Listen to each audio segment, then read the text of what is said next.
First off, Yes. I feel like I should preface in this beginning, this cold open that we love to do, that It's hot today. the lovely utopian paradise lost type lunch lady voice that everyone's going to hear today is the you're product Ron of Perlman. laryngitis.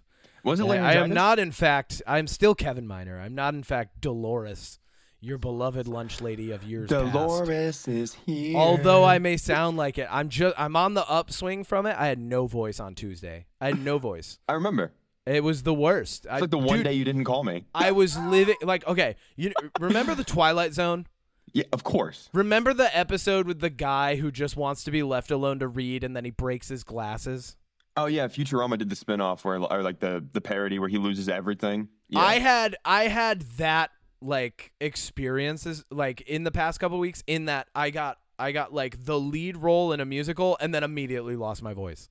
Like just I love there's a comedian, I forget who it is, but he was like the Twilight Zone should just be called Nice Try Asshole. Like, oh, it's Chris Hardwick. He's like the Twilight Zone should just be called Nice Try Asshole because it's like I just want to be alone and read. Your glasses are broke. Nice try, asshole. Like, like I just want to take a plane in peace. Oh, there's a gremlin on the wing.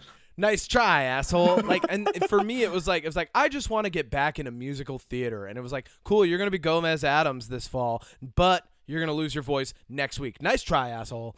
Right? Yeah, that's what it felt like. Because last week we were supposed to come back. Yes, we were, and then I had no voice last week. Yeah.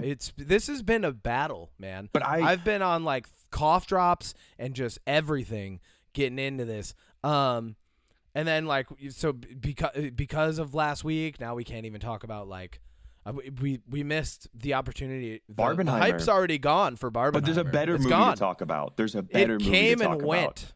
Wait, oh, that's great. I can't wait. I can't wait to tell you about it. I can't wait to hear about it.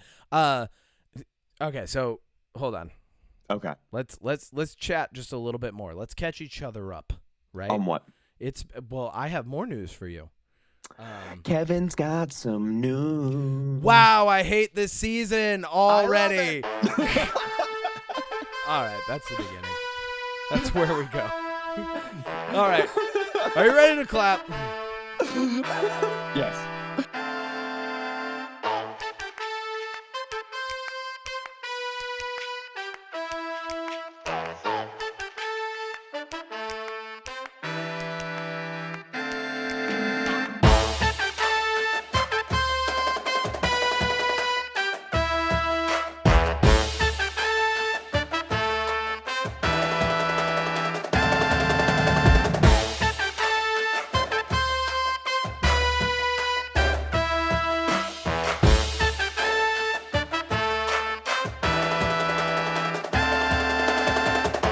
Let's see if we can actually clap on time every episode this season, just like we did last season. Just like what do you mean 0. this time? It's every time. All right, ready?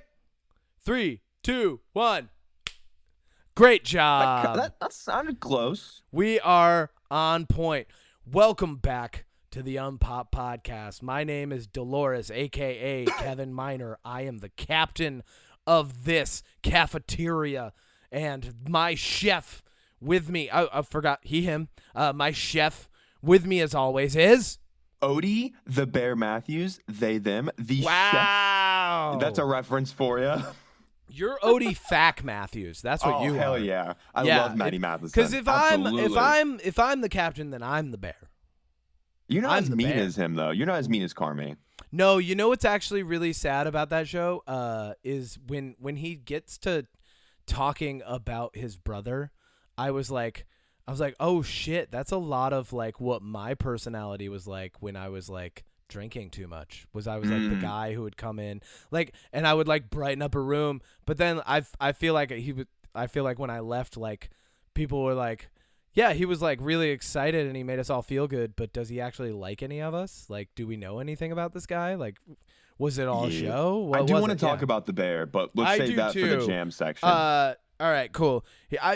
Here's how I want to start off this podcast this week. Lay it on me, Kevin. Look, in a world where Battlestar Galactica reboot Cheetos exist and What? all of society. Cheetos? No, I'm just making shit up. was like, And all of what? society is just this giant. Dude, there's so many moments where like I feel like society is just this giant solipsistic machine at this point. Like at least pop culture and like the way that information is spread. Like I watched a video on it and like somebody did a breakdown of it. They call it sludge content. Like Ooh, you can't like people like don't that. just consume one thing anymore, right? It's like you have like you've got like a show going in the background, but you're like maybe reading like a news on article TikTok or and you something don't know weird. whether or not it's real. Yeah, and TikTok's running next to you, and there's some fucking commentators like on YouTube who are talking about a puppet video that's making fun of Peppa Pig, but it's sponsored by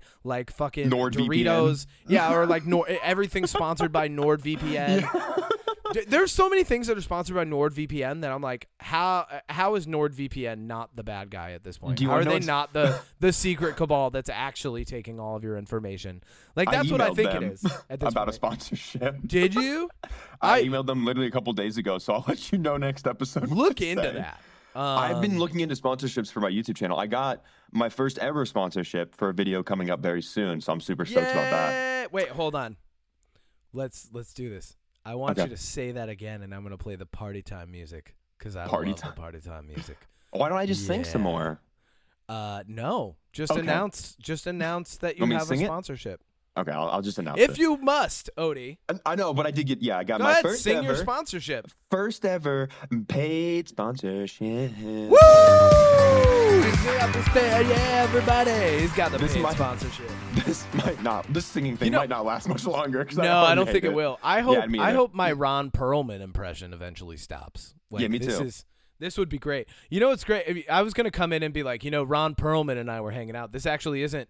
This is a vocal technique that he's Oh, you learned adapted how over to the talk years. like He Ron taught Perlman? it to me. He taught me how to speak like this. He taught me how to Ron be Perlman a also, moody protagonist. he, I like his approach to this strike where he just got on, it was like TikTok or Instagram or whatever, made a video and he was like, oh, you want to cost people their houses, motherfucker? Yeah. Karma's a bitch. And like, he basically just threatened these CEOs that are worth billions. Yeah, he was And just just like, we're gonna come "Bring it burn your on." houses. Yeah, fuck that. Real life Hellboy, baby. Fuck that shit. Let's Yeah, fuck get that. into this real quick. Let's do it. In a world where a content drought of and let me put it this way. In a world where peak creative content drought is on the horizon, what do we have to look forward to entertainment wise? What do you think's going to happen? Let's do here, ready? I'm going to get in on your bit, Odie. 2024 predictions. Ooh. Yeah, there it Yes. is. Yeah. All right, cool. All right, 2024 predictions. What do you think 2024 is going to look like content-wise? Let's do wrong answers only first, and Okay. then we'll actually talk about it. Well, yeah, because I actually do, like, as somebody in the movie realm, I have some thoughts, but You have honestly, somebody I in the think movie realm? I What am. is this? Like what? I- What? I said as What? somebody in the movie realm because Oh, I'm as getting ready to you're- make one. Odie's in the movie realm. Yeah, I'm in it. All right. But just as well, I mean, I think honestly next year DC's going to make $2 billion off of one movie. Marvel is going to come back and blow us away. And then I also think that we're just going to get every studio is going to make their own superhero. And next year, superhero fatigue is going to be over. And we're just going to get tons every week, a new superhero movie. That's what I amazing. think next I year. hope And I that love that that. I happens. cannot That would be wait to great. watch Superman fight Batman 18 different times next year. That's going to be great. I think there's just going to be like 15 different versions of 90 Day Fiance, right? Okay. But it's Or just like going to be Love is like Blind. it's Love going is to be like Death. it's like the 90 Day Fiance crossover future where like it's like toddlers and tiaras, but it's also 90 Day Fiance. Which It's like- studio exec is going to get married to little Gabriella? Like It's like, oh my just- God. like, no, that's where we're going, man. People It's just like 90 Day Blind Fiance. 90 Day 90 Blind Day Fiance. Big Brother Blind Fiance. It's just In the everybody finale, house. finale of 90 Day Big Brother Blind Fiance, someone's going to jail because it turns out they've been a pedo this entire time. Like that's David Hansen just shows up and is like, "Hey shows up. guys." hey, what's up? How's it going? But no, if I'm being serious about next year, because obviously we both listen to a mutual podcast, The Weekly Planet.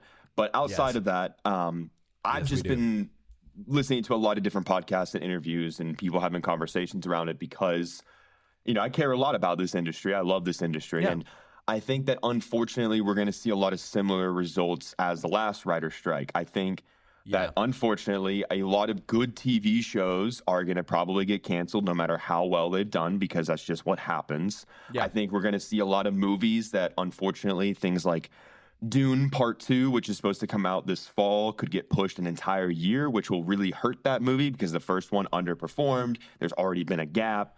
So the longer that these movies get pushed out, which Marvel, DC, Warner Brothers, all the studios have talked about just starting to move movies. And we kind of saw this problem this year before the strike where, and I don't know, like maybe not so much for you, but like if you look at the release schedule from pretty much March until December of 2023, almost every single weekend, and I'm about to talk about 4 movies I saw over the course of a week and a half, there is a big blockbuster coming out every single weekend. And it kind of worked with like Barbie and Oppenheimer where people could go see like 2. But for the most part, you had a big movie like every weekend and people were like, I'm just not going to go see these every weekend. And then if all these movies get pushed to next year, it's going to be the same thing. And on top of that, the studios are going to learn the wrong lesson from Barbie and Oppenheimer. They're going to think that, oh, we put like a really like gritty, dark movie with a really upbeat, fun movie, then those will go really well together on the box office. And that's just not the case. The reason Barbie and Oppenheimer works is because they're both incredibly large cultural movie staples. One is just an incredible, empowering, just one of the best movies I've seen in a really long time. And then the other one's Oppenheimer. Yeah. So, that's what I think. I think a really nice unforeseen side effect that not a lot of people are talking about because I very closely have been paying attention to A24 and their reaction love to A24. this. I think A24 is actually going to have a lot of domineering not even just movies, but out of them, like the term that we now have for it, right, is content. Like that's what it is in like this postmodern era of info and entertainment, But I think A24, because they were just like, oh, what do people want? Cool, yeah, we'll just pay them.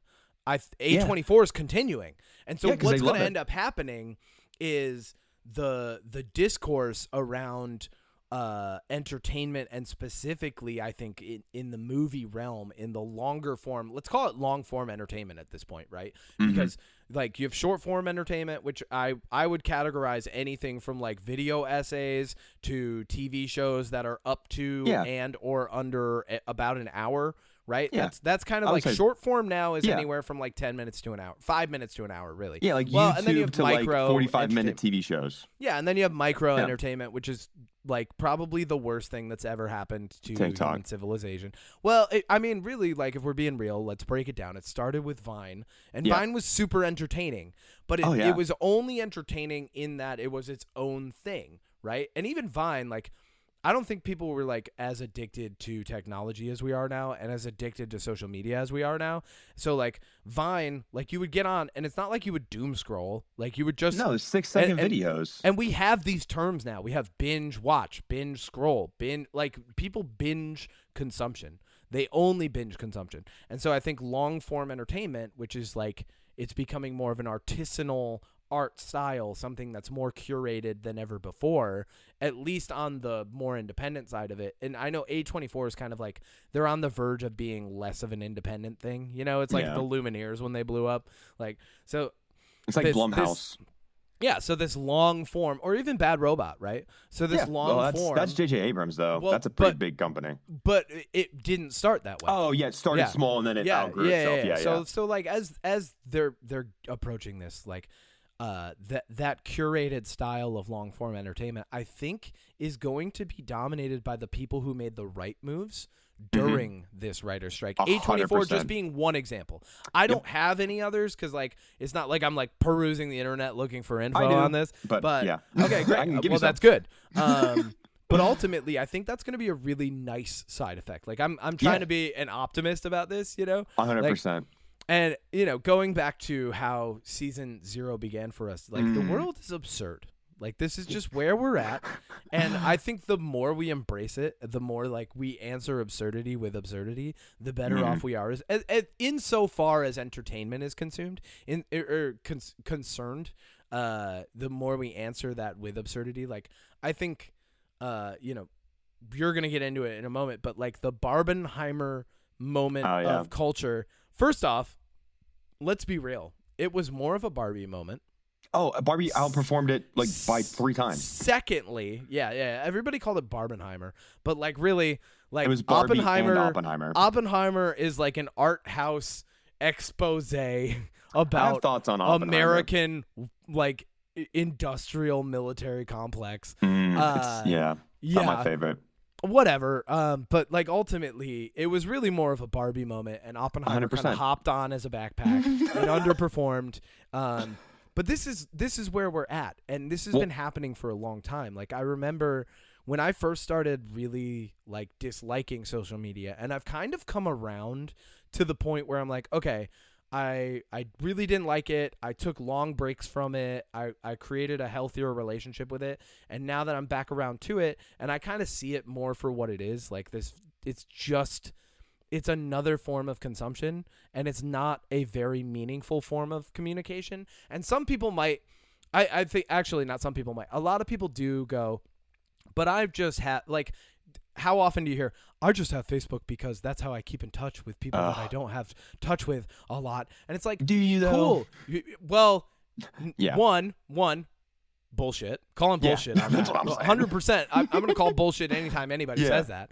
Unless they're like 70 years old. Because then the only people in your life are people you have distant contact with, because you're in the aging form of adulthood where you're like at the end and you want to keep in touch, right? But then like even then you end up like my grandma, who's like just sending me every once in a while like a meme.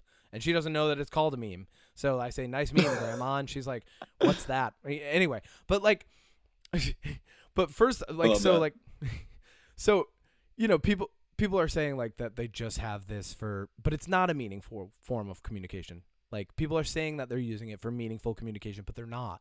No. Right? I watch it on a day-to-day basis, and the people who are on it more are less happy. And so the best way to approach media, entertainment, consumption, anything like that, and this is something that you'll probably hear more from me, and I'll develop more because I'm actually developing it. I'm not just doing it for this, but like as season 1 continues, you'll probably hear more from me. Discipline is like the one thing. Discipline and regimen are actually absurd now. Like in that they're so the examples of discipline, and not only that, but like what some people would consider, I wouldn't consider it this, but some people would consider it extreme discipline, right?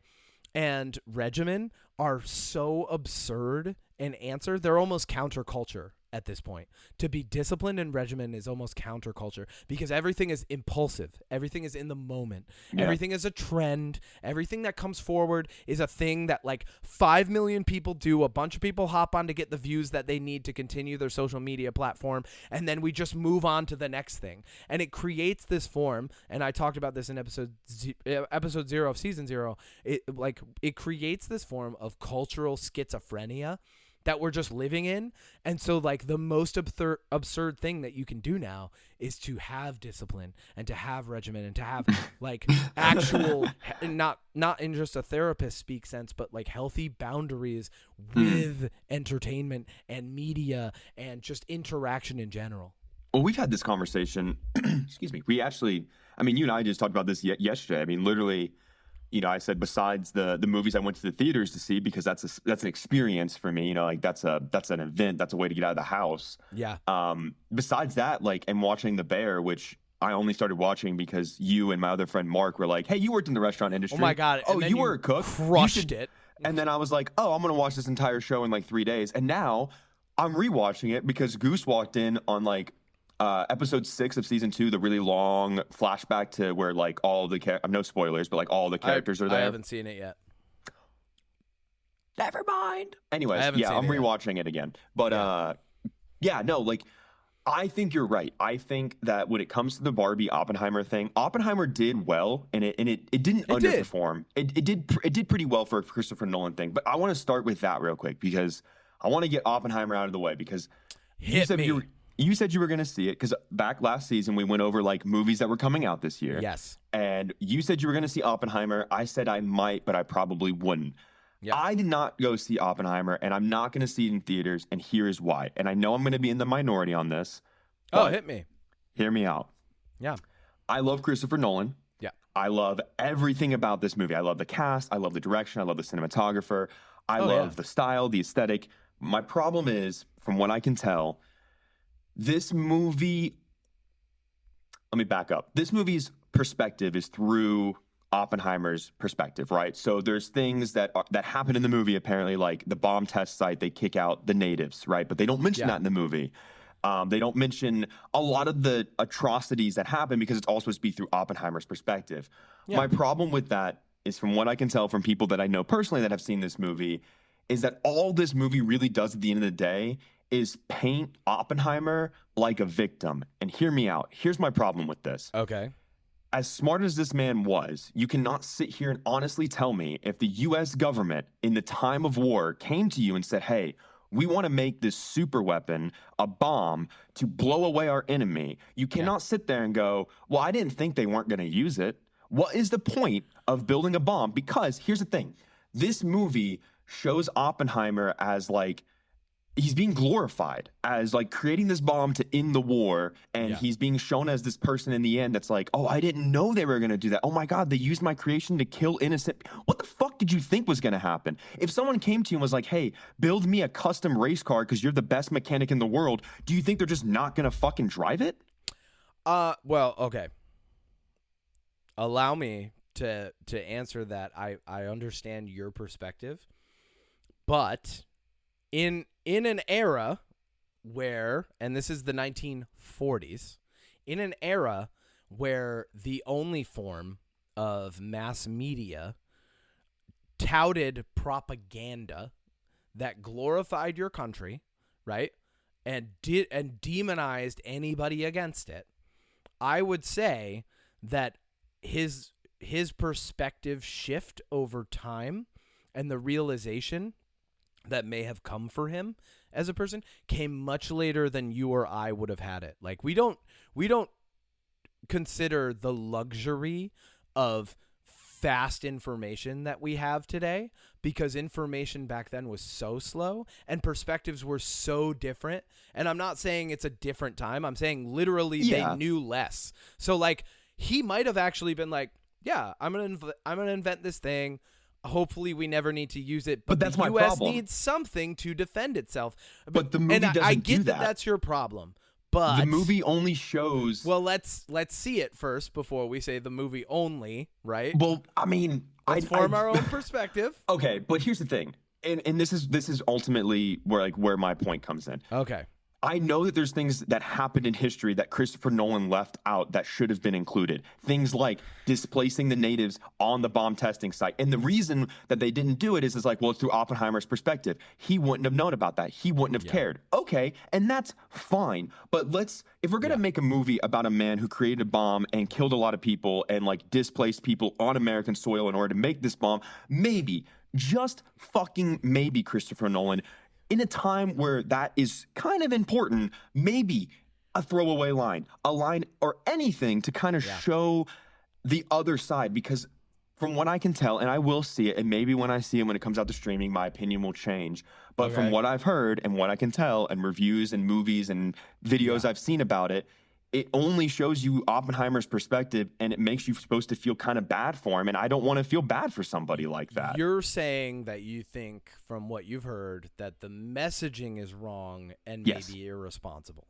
Yes. Okay, I think that the movie could be really good, but it goes back to kind of, and this is a lesser example, but it kind of goes back to like the Peter Pan thing, right? Like, you had Native American representation in the original cartoon, and then your answer for the remake is to just get rid of them altogether. It's just a weird way to approach it. Get rid of them. They were in it, man.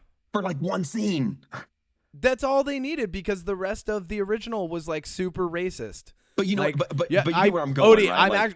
I'm actually going to argue on that. I think that was actually really well handled because they had them actually speaking Native American. And although it was a little bit ridiculous, they were like, all right, how do we incorporate Princess Tiger Lily, who is a named character in the story, without like paying homage to all of like, because literally it's a bunch of kids in the original going, we're off to fight the engines. It's super racist. So like what they did now was they gave her a little more agency. She shows up. She's the only named character of that tribe that like super matters to the plot. She shows up and helps Peter, and then it's Peter Pan and Wendy, not Peter Pan and Tiger Lily. And then she's even at the end, she like waves goodbye to them. I was like, okay, that's probably the best that you could have done. And going back to like, you and I have kind of talked about this before.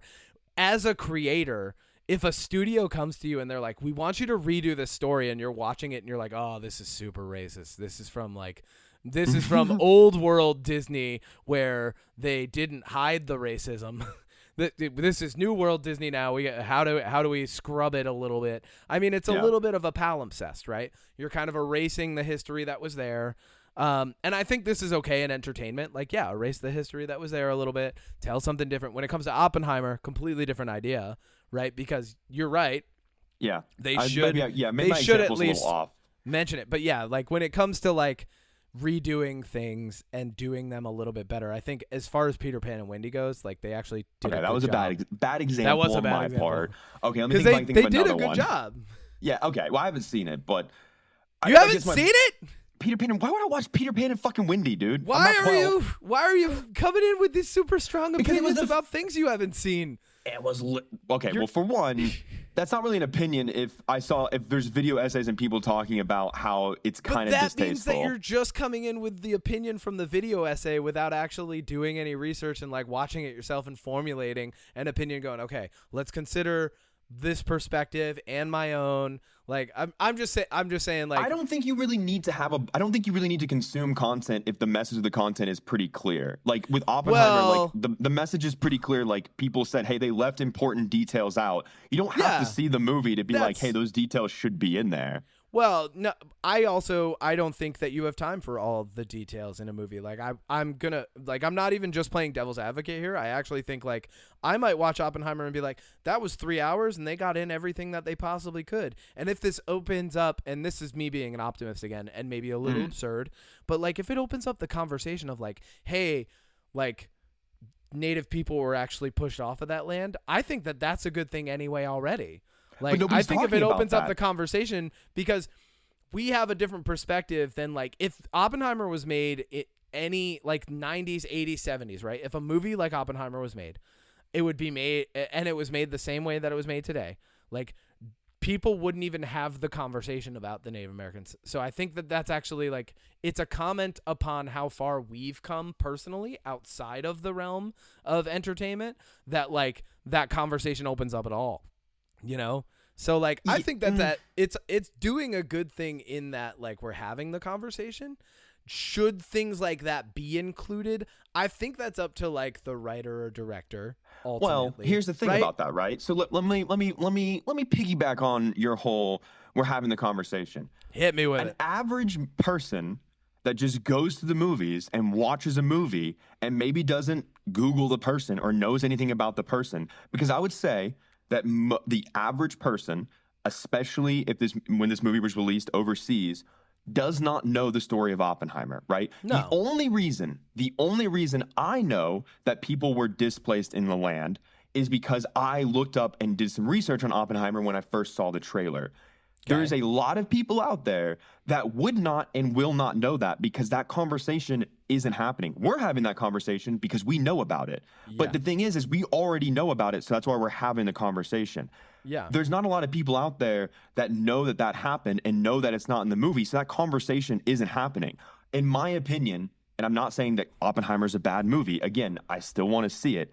Yeah. I just think that if you're going to make a movie like that, and I'll admit my Peter Pan thing, bad example, but when it comes to Oppenheimer, if you're going to make a movie about that with that kind of plot and that kind of message, which, yes, I do feel like telling that story of the bomb creation and how America went about it, because it does paint America as the villain, because there's scenes in that movie where people, you know, I mean, some people cheered when the bombs went off. Some people said they wanted to drop them other places. I mean, one guy wanted to drop it on like Tokyo, but was like, no, I've been there before, so I don't want to drop it on Tokyo. And it really like shows that no matter what, the U.S. wanted to drop this bomb. Like they wanted to drop the bomb. Like we know it's horrible that now, but like once again, nobody in like people, we didn't know that the Lusitania was a false flag attack until like decades later, right? So I'm just saying the cultural awareness, and maybe, and this is what I'll add to this, is maybe the lens in which they're painting the events that happened and whatnot. Maybe, just maybe, sorry, I was just thrown off. Well, let me just finish up my thought real quick, because okay, where I'm leading with this is just basically, I think that a movie like this could be done really well. I think that if you're going to make a movie like this about somebody who started, our nuclear fucking fallout holocaust that we're, on the precipice of being on and everything, and have been for a really long time, I don't think you should paint him completely as a victim. I don't think you should paint him as somebody the entire time that is like a good guy, or, I don't think you should paint him in a way where you feel sorry for him. I feel like you should tell the story the way it's supposed to be told and include things like what went wrong, the bad aspects. If you're going to include some of the bad aspects, like what I'm saying with showing America just wanting to drop this bomb because they created it, then why not also show the people who were forced off their land because of the testing? Why not show the people in Japan after the, Like, I think that this movie, what's missing for me in this movie, and like I said, I'm still going to see it because I'm still interested, but I feel like they went almost all the way around on showing all of the bad, but then stopped just short on some of the areas that I think really matter. And that's ultimately my point. I don't think that it's bad. I think that they do, from what I can tell, and again, we'll find out when we watch it. Maybe this will be the movie we watch together. Yeah, maybe. I think ultimately it's probably a good movie, and it has probably a good message. But from what I've heard and from what I know about Oppenheimer, I feel like a little distasteful in some areas. But I'll find out. Yeah, I would actually say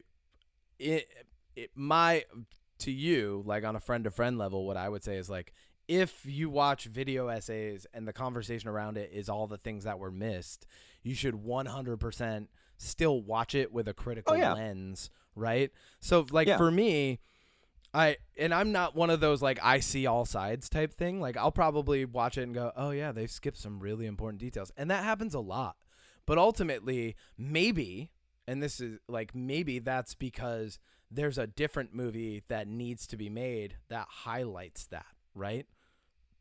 Yeah, I mean, like, again, I love Christopher Nolan, and I love this cast. I love Robert Downey Jr., I love Matt Damon, I love Cillian Murphy, and I love Florence Pugh. Everybody in this movie is great, and I am interested in it. But I'm going in with a critical lens for sure, but I have a feeling, I could be wrong, but I'm going to say it now, and this is the last I'm going to say about Oppenheimer, I have a feeling that my opinion's not going to change that much. Maybe. I don't know, man. We'll see. Yeah, we will. We shall see. But what my opinion will not change on is Barbie. Yeah? So real quick.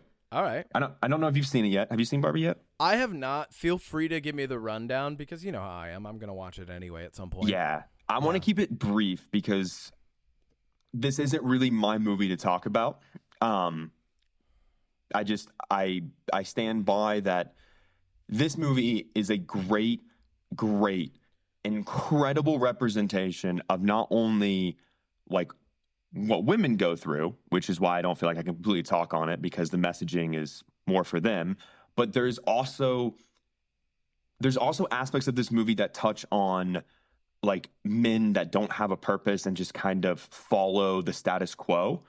And I don't want to say too much because I don't want to spoil anything, but ultimately, if you've heard that people say things about this movie like, oh, it's a feminist propaganda. Oh my God, it's gonna make your dad look like a little bitch. Like all the right-wing talking points that have come out about this movie about it being like feminist propaganda and like it's so woke and everything. The message at the end of the day of Barbie is basically like, again, I don't really want to spoil much, but like it just has this like really empowering message of like, what it's like to be a woman and what it's like to live in a patriarchy, because I don't care who you are and you can fight me as much as you want. That's what America is. Yeah. Plain and fucking simple.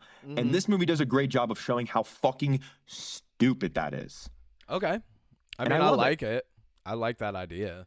But it also shows, what it's like to be a woman, like what it's like to be empowered, what it's like to have purpose, what it's like to stand up and be your own person. And then they also have subtle messages about the Kens, because the Kens are just there for the Barbies and they don't have their own like goal. Like you see in the trailers where Ken's like, worn by Ryan Gosling, is like, my job is beach. Just beach. That's his job, because Ken was an afterthought for Barbie. And it's just, look, at the end of the day, I'm probably not doing a great job of describing it, but it's just, it is literally just a beautiful movie. It is cool. It is so fantastic. It doesn't matter if you're straight, bi, gay, trans, non-binary. It doesn't matter. This movie is for, I truly believe this movie is for everybody in a lot of ways. Yeah. I have a feeling when I watch it, I'm probably going to end up having a similar I have a feeling. I'm not going to commit to this, but I feel like I'm going to have a similar reaction that I had to like Black Panther. Because like I was real hyped on Black Panther, and everybody was like, "It's the first black superhero," and I'm like mainstream, real big. Like, and as a kid, I was like, "Nah, I remember like Blank Man being really cool to me, and like a bunch of other stuff." Shock. Right? What? Static Shock. Well, yeah, I remember like a lot of like as a kid. So like for me, I was like, okay, but I get like it's the first like mainstream Marvel black suit, and not only that, I was real hyped on Black Panther after Civil War. Anyway, I was like, this is a Martin Freeman, ass character. Because you love Martin Freeman. Yeah, I can't wait to like get more into this. Martin Freeman's the best. Yeah, no, he's not. But yeah, no, but no. And then like when I went and I watched it in theaters, I'm like, I think this movie's conflicted on its messaging.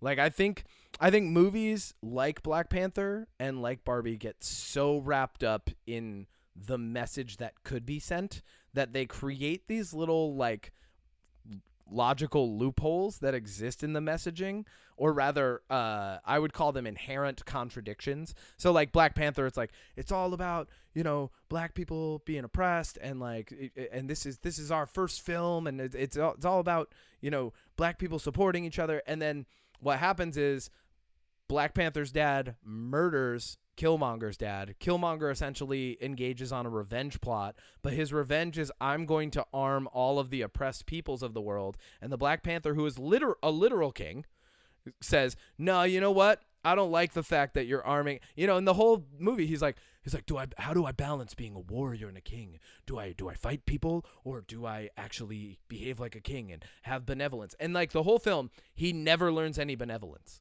Like never, not even once does he learn benevolence. I don't remember much about There's Black never Panther. Any approach to Killmonger of like in the moment where he could actually finally like maybe just disable Killmonger and like capture him and like try to rehabilitate him and send a better message, right? And then like he's like, nah, you know what? Actually, me and all of the people are going to work together to kill you so that you can't arm the oppressed peoples of the world.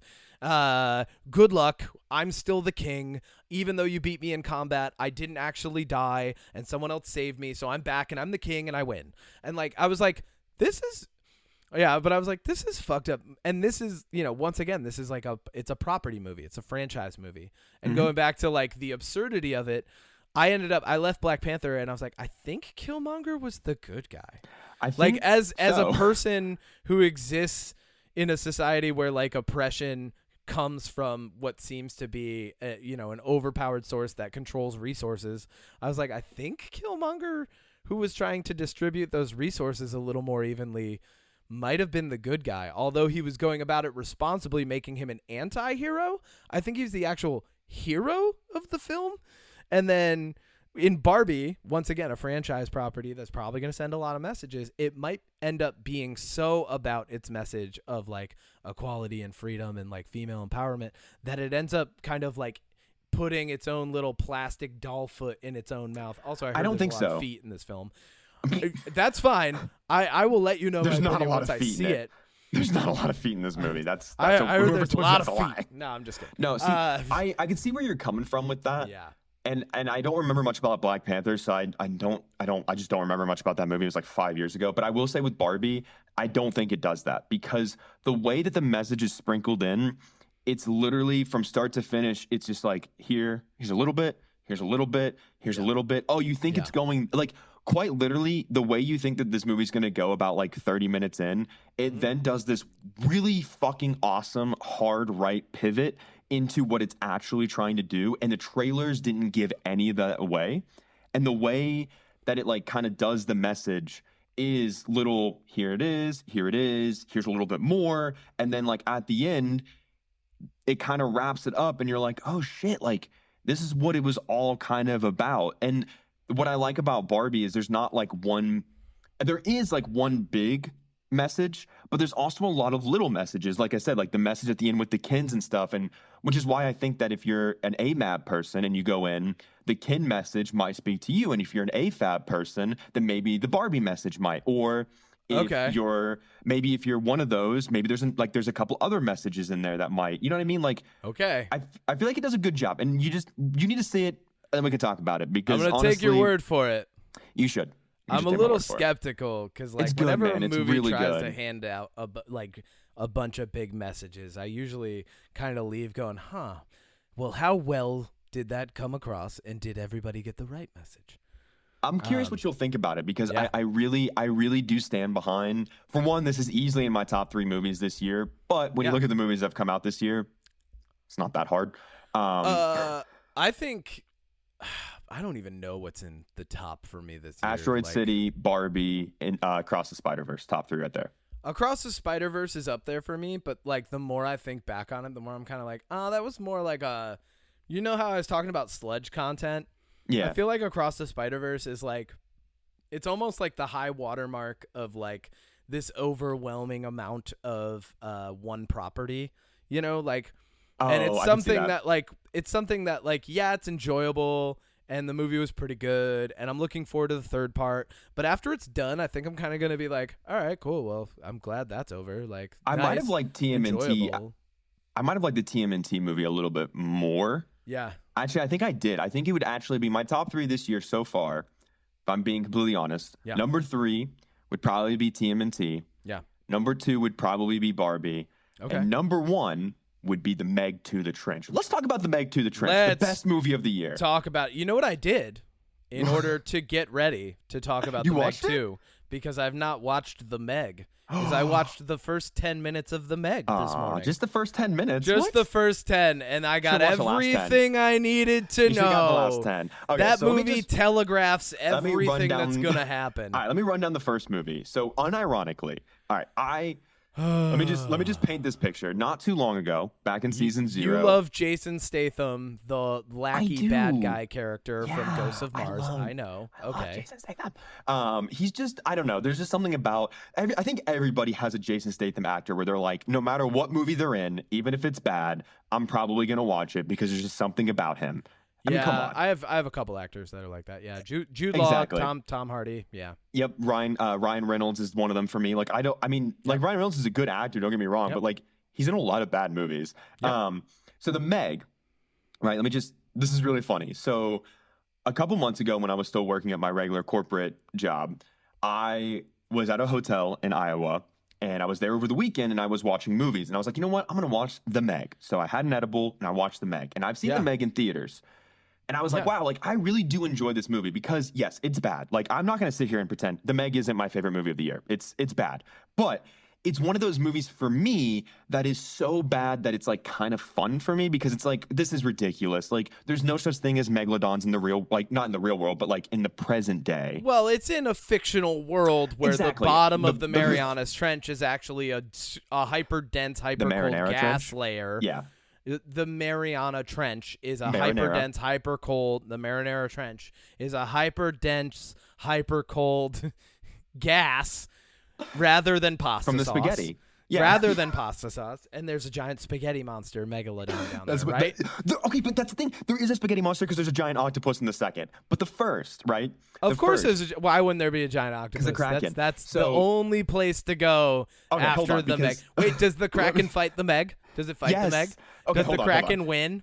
Okay, let me just and then recede back down into the Marinara Trench. Did With I a guess trophy. every part of the movie? No. Does not even Jason close. Statham jump over the Meg with a jet ski? No.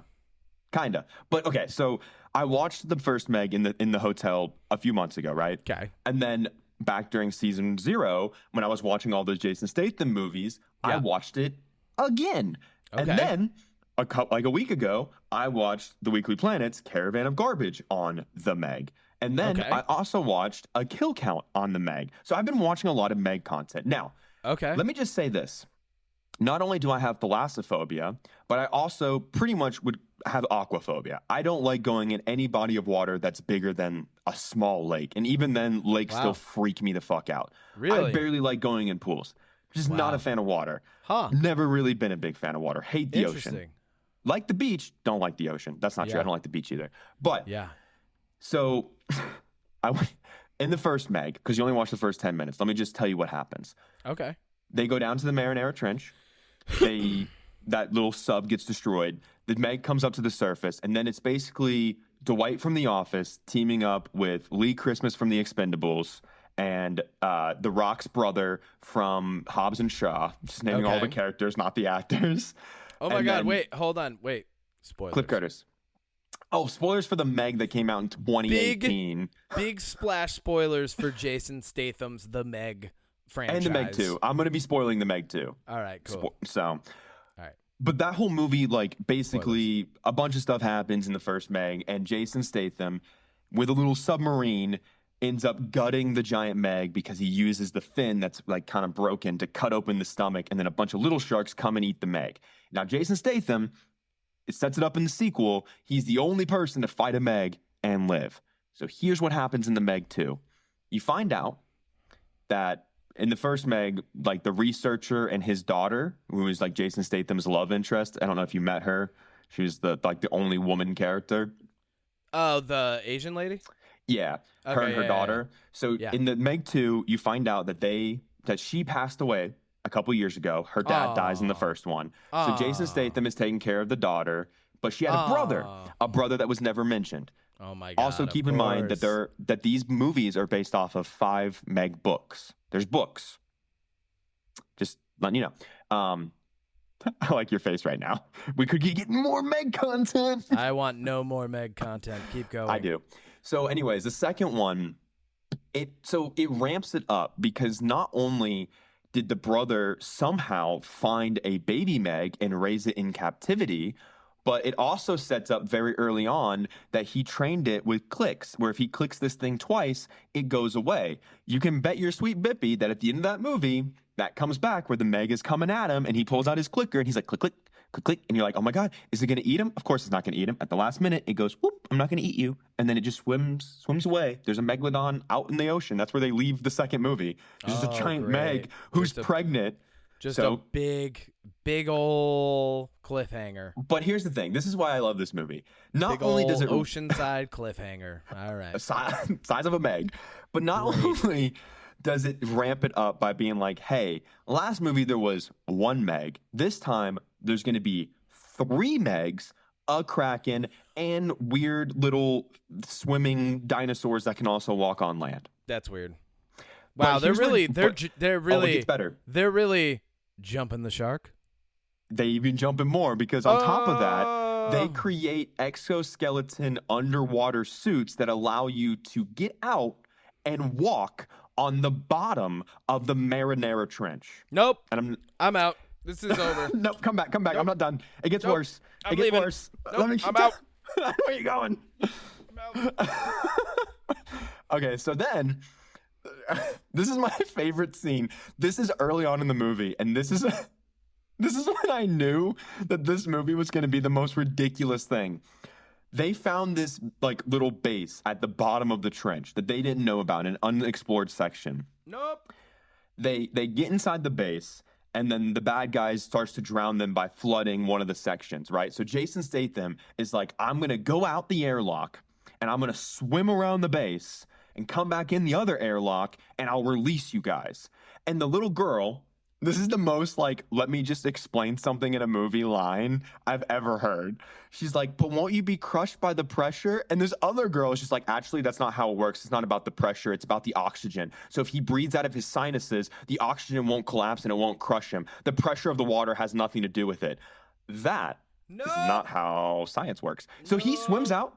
He swims out of the facility. This is the best scene. This is one of my favorite scenes because it's so stupid. He not only does Jason Statham swim out of the facility at the bottom 25,000 feet under the ocean, he gets into the facility only for a bad guy to be there so they can fight each other to add more suspense before he can save the people in the But then the guy he's fighting lives, gets one of those mech suits, walks out of the base, grabs onto like this balloon and releases it, and it shoots him up to the surface at lightning speed. I want nothing to do with this film.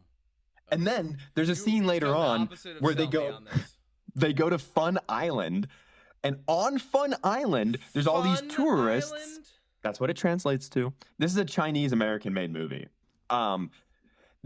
Jason Statham rigs up these like explosive harpoons, grabs a jet ski and is like, I'm gonna go fight the sharks. I'm gonna lead them away from the island. And literally, as one of the sharks is breaching, he hits a wave, jumps over it, and throws the spear down at the head, and it blows up the shark's head. Wait, he literally jumps. He jumps a shark. He literally jumps the shark. I'm back in, baby. He literally jumps the shark. The metaphor is there. All right, we're self-aware. Okay, I'm back. This movie, I'm gonna make you watch it. Okay. With the edibles this season. I think this is going to be the movie we watch high.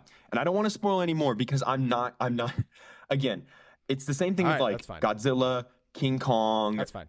Any like big like Pacific Rim. You know, like there's something about like kaiju, giant robot, like Gundam, like Megalodon. And I think why I like the Megalodon movies so much is because I am terrified of the ocean and terrified of sharks. So it's a good horror film for you. Well, it makes me feel a little bit more comfortable. It's not even close. I just like watching because I'm like, I know for a fact, 100% when I watch these movies, I would never, ever in a million years be in that situation. Yeah. And that makes me so happy that I can watch a movie and be like, this will never happen to me. Ever. And that makes me feel good. Crazy. All right. Look, man. I think we've summarized a few nice things. I definitely want to reserve talking about the bear until I finish it. I think this is actually what a great introduction to season 1 of the UnPop Podcast. Chaos. It's like I've said to you, you are merely but a frog in a pot of the water of my insanity, which we will slowly turn up the degrees on as seasons go on, Odie. You're eventually going to be boiling in my thoughts and crazed whims. What's your jam this week, Odie? Well, just give me 2 things then. If it's a lot, I'm gonna give you all of them. 2. No, I'm gonna give you all. No, you got to give me your jams quick because I have to pee. Why don't we just take a break for a second? No. I'm not gonna take. I'm taking my time. It's your bladder, your problem. Well, okay. Then I also saw this week. I saw TMNT, which we're gonna talk about, I think, next week. Yep. We went to go see Talk to Me, but walked out of the theater 10 minutes in. Oh, great. Not because of the movie, because we somehow on a Friday night ended up in a movie theater full of a bunch of fucking kids, a bunch of teenagers that wouldn't shut up. They were talking like at this volume during the movie. Wow. So we walked out and politely asked the manager. We were just like, hey, like, not your guys' fault, but our theater's just really loud. Can we just get a refund? We're going to come back tomorrow or something. Yeah. And they kept apologizing. And every time they apologized, I was like, dude, it's not your fault. Like, they're just fucking kids. They're like, I don't even know how they got into this R-rated movie. You're like, it's fine. It's just a bunch of kids. We don't want to sit through it. We'll come back. Yeah, it was a full theater. And I was like, we're in the minority here. So whatever. Yeah. But yeah, I watched The Bear. But okay, jams this week, honestly, the one that I really want to talk about is Post Malone's new album, self-entitled Austin. Post Malone's real name is Austin. Look, I've been very open about how much I love Noah Kahan. Post Malone is my second favorite artist of all time, next to Noah Kahan. His album, this is the first album from him that I really feel like if you listen to this album and then you listen to his, like, why he wanted to be on Dial Drunk with Noah Kahan, it makes sense. This album is very, I want to say emotional. He's got lines like, you know, time, like, I'm not even going to, anyway, doesn't matter. Point is, I feel like this song, he like really leans into the emotional weight of his lyric writing, which is funny because he has said in interviews he writes about 60 to 70% of his lyrics on the toilet. Yep. Or on mushrooms. Yep. Yeah, which those two things, perfect. Yep. Right. But yeah, if you like Post Malone, if you liked his like previous albums, or even if you don't, like honestly, if you don't like Post Malone's music, I would consider giving this album a try because it's a very different feel from his normal music. Like it's very emotional driven. It feels like. So I would that's been my jam. That's my jam too. I actually love the album front to back. I'm totally with you. So what I'll do is I'll add on to that and say my favorite song is probably I like the first two tracks back to back. Because melodically they're similar, but they approach that style of writing a little bit differently. I really like them. And I love Green Thumb. What a great song. But my jam this week was the fact that Post Malone bought the most expensive Magic the Gathering card ever $2 million for $2 million. Yeah. And a lot of people are like, I think a lot of people would look at this and be like, oh, this is crazy. You know, I think what's crazy is Barbenheimer weekend. What's not so crazy is that Post Malone, a lifelong player of Magic the Gathering who loves that like pastime, right? And another guy who's been playing his entire life happened to cross paths over a really fortunate happenstance. There was this 1-of-1 ring. It was serialized. It's the only one that's ever getting printed. It got printed and it got sent out in an English pack of Magic the Gathering cards. It could have ended up in North America or Canada. It ended up in Canada. The guy's from Toronto.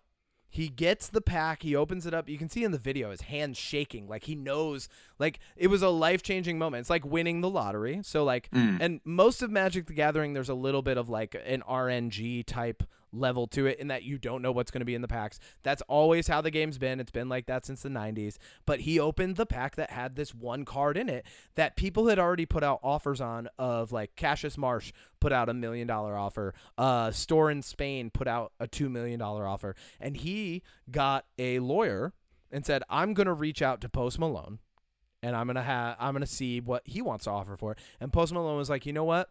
I do want that. It means a lot to me. And he's such a positive person that he was like, I'm going to pay what the highest offer is for it, which was $2 million at that point. So he decided he would pay the $2 million. Guy comes out, meets Post Malone, who he loves. He's a fan, right? He's a fan of Post Malone and Magic the Gathering. He gets $2 million off of it, right? It totally changes his life. Yeah. Like everything about that is just such a feel-good tale. Oh, dude, and I love it. In 2023, I want as many of those things as I can possibly get. Not that I'm like going to go seek them out and purposefully consume them to make myself feel better about the world. But when that comes my way, it only brings me joy because I'm like, oh, damn, that's awesome. Like I'm going to go play in a Magic draft today. And then 2 weeks from now, I'm helping out with a tournament. And then like, you know, so like, I'm in that culture. I like Post Malone. I feel like everything about that story was just great. And no matter who you are, you can kind of like, if you take in all the details of it, you're like, wow, that's just nice, you know? Yeah. And really meaningful. So, yeah, that's my jam this week. I love Post Malone because I've seen so many videos of people meeting him. And, like, he's clearly a stoner, like, obviously. Yeah. Oh, yeah. And, like, he was really, really high one interview. And this guy, like, was meeting him and he was signing something. And the guy was like, you know, I'm a big fan. Like, I love your music. And Post Malone was like, oh, thanks, man. But, like, he definitely looked at him. He was like, thanks, man. I really appreciate that. Yeah, he genuinely will take time to, like, say thank you. Well, on that video in the comments, everyone's like, oh, my God, we need to, like, what's wrong with Post Malone? Like, he looks like he's, like, struggling. It's like, no, dude. Like, you've just never seen somebody high as fuck. Like, what? Yeah. Like, dude. Any other interview with Post Malone, he's not like that. He clearly was smoking a joint at the concert when he was singing, and then afterwards was probably just high when people were meeting him. That's how I want to meet him. The comment sections are not getting better. But I will say that's a good metric. If comment sections start to improve in like the 2020s, we know that the world's getting better. Maybe. That'll let's leave it on a nice note today. I think that's a nice note. We should end right there. Note. We should end on a happy note. I'm smiling. You're smiling. We're both going to go have good days together. You know? Hopefully I'll have more of the singing. All right. We're smiling together. Amazing. I love it. Ba, ba, ba, ba, ba, ba. Ba, ba, ba. All right. Perfect. I'm stopping right now.